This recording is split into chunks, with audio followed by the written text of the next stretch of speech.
அஸ்ஸலாமு அலைக்கும் ஃப்ரெண்ட்ஸ், எல்லோரும் எப்படி இருக்கீங்க? அல்ஹம்துலில்லாஹ் நாங்கள் எல்லோரும் நல்லாயிருக்கோம். நீங்களும் நல்லா இருப்பீங்கன்னு நினைக்கிறேன். நான் இன்றைக்கி வீடியோவில் தீபாவளி ஸ்பெஷலாக இன்றைக்கி வந்து ரெண்டாவது ரெசிபியாக இன்றைக்கி வந்து பாதுஷா தாங்க செய்ய போகிறேன். சூப்பரான டேஸ்ட்டில் நல்லா சாஃப்டாக ஜூஸியாக இருந்துச்சு. இப்போ வாங்க அதை எப்படி செய்யலான்னு பார்க்கலாம். இப்போ ஃபஸ்ட்டு அதுக்கு தேவையான நம்ம வந்து ஜீரா ரெடி பண்ணி வச்சிடலாங்க. இப்போ வந்து ஒரு பேனில் ஒரு கப்பு நான் வந்து சர்க்கரை எடுத்துருக்கேங்க. ஒரு கப்பு சர்க்கரைக்கு ஒரு கப்பு நம்ம வந்து தண்ணி சேர்த்துக்கலாம். அந்த தண்ணி சேர்த்த கிளிப்பு மட்டும் எனக்கு வந்து தவறி போச்சு.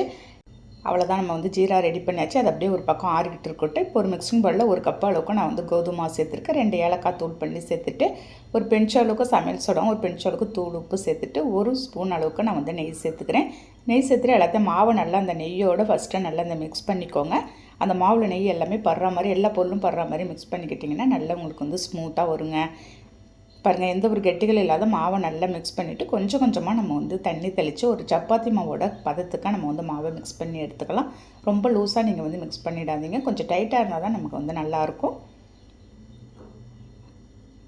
பாருங்கள், ஒரேடியாக நீங்கள் தண்ணி ஊற்றுறாது, கொஞ்சம் கொஞ்சமாக தண்ணி தெளித்து நம்ம வந்து மாவை நல்லா ஒரு சரியான கன்சிஸ்டன்சிக்கு மிக்ஸ் பண்ணி எடுத்துக்கோங்க.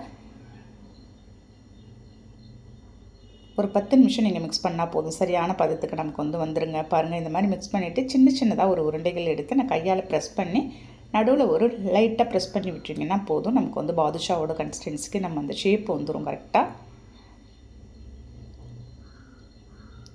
அவ்வளோதாங்க. இதே மாதிரி நீங்கள் மாவை வந்து சரியான பதத்துக்கு மிக்ஸ் பண்ணி நீங்கள் வந்து ரெடி பண்ணுங்கள். நமக்கு வந்து சூப்பராக வரும். எல்லா மாவையும் இதே மாதிரி ரெடி பண்ணிவிட்டேன். ஒரு கப்பு மாவுக்கு எனக்கு வந்து 10 பாதுஷா வந்துச்சுங்க.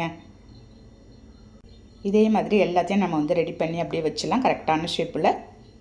நம்ம ரெடி பண்ணி வச்சுருந்த இந்த ஜீராவும் ஒரு பவுலில் எடுத்து அதுக்குள்ளே நான் வந்து ட்ரான்ஸ்ஃபர் பண்ணி வச்சிடறேன். நம்ம பொரித்து இந்த பாதுஷாவை அதில் போடுறது கரெக்டாக இருக்கும். இப்போ எண்ணெய் நல்லா ஹீட் பண்ணிவிட்டு ரெடி பண்ணி வச்சுருந்ததை ஒன்று ஒன்றா போட்டு நம்ம வந்து ஒரு பொன்னிறமாக பொரித்து எடுத்துடுங்க. இந்த ரெசிபிலாம் நம்ம தெரியாதவங்க கூட செஞ்சிடலாங்க. பிகினர்ஸ் கூட ஈஸியாகவே ரெடி பண்ணிடலாம். பாருங்கள், இந்த மாதிரி பொன்னிறமாக அப்படியே வர வரைக்கும் நம்ம வந்து கொஞ்சம் மேலே வந்து ப்ரௌன் கலர் ஆகிற வரைக்கும் நமக்கு வந்து திருப்பி போட்டு அப்படியே எடுத்துட வேண்டியதுதாங்க.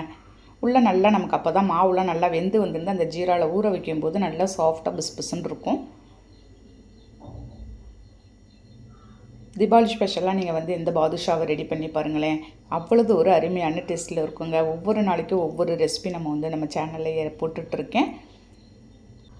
எத்தனை விதமான நம்ம கார ரெசிபிலாம் செஞ்சாலும் ஸ்வீட் ஒன்று சாப்பிடும்போது தாங்க நமக்கு வந்து அது ஃபுல்ஃபில் ஆன மாதிரி இருக்கும். பாருங்கள், இந்த மாதிரி எல்லாத்தையும் பொரித்து நம்ம வந்து எடுத்துட வேண்டியதான். இதேமாதிரி நான் வந்து செகண்ட் பேட்சும் வச்சுருக்கேன். அதேமாதிரி 5 எடுத்து போட்டுற வேண்டியதாங்க.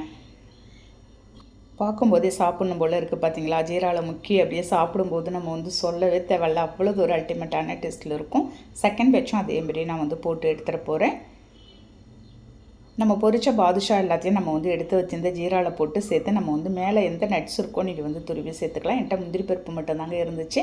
நான் அதை மட்டும் கொஞ்சம் கொஞ்சமாக துருவி அப்படியே மேலே சேர்த்துட்ருக்குறேன். ஓவர் நைட்டும் நீங்கள் வச்சு அப்படியே நல்லா ஊற வச்சு இந்த ஜீராவோடு எடுத்து சாப்பிட்டாலும் நல்லாயிருக்குங்க. அவ்வளோதாங்க, சாப்பிட்றதுக்கு அவ்வளோ அருமையாக இருக்கும். கண்டிப்பாக இன்றைக்கி தீபாவளி ஸ்பெஷலாக நீங்கள் வந்து ட்ரை பண்ணி பாருங்கள். இந்த வீடியோ பிடிச்சிருந்தா அப்படியே லைக் பண்ணிவிட்டு ஷேர் பண்ணுங்கள். அப்படியே மறக்காமல் சப்ஸ்கிரைப் பண்ணிவிடுங்க ஃப்ரெண்ட்ஸ். நெக்ஸ்ட் வீடியோவில் பார்க்கலாம். பை.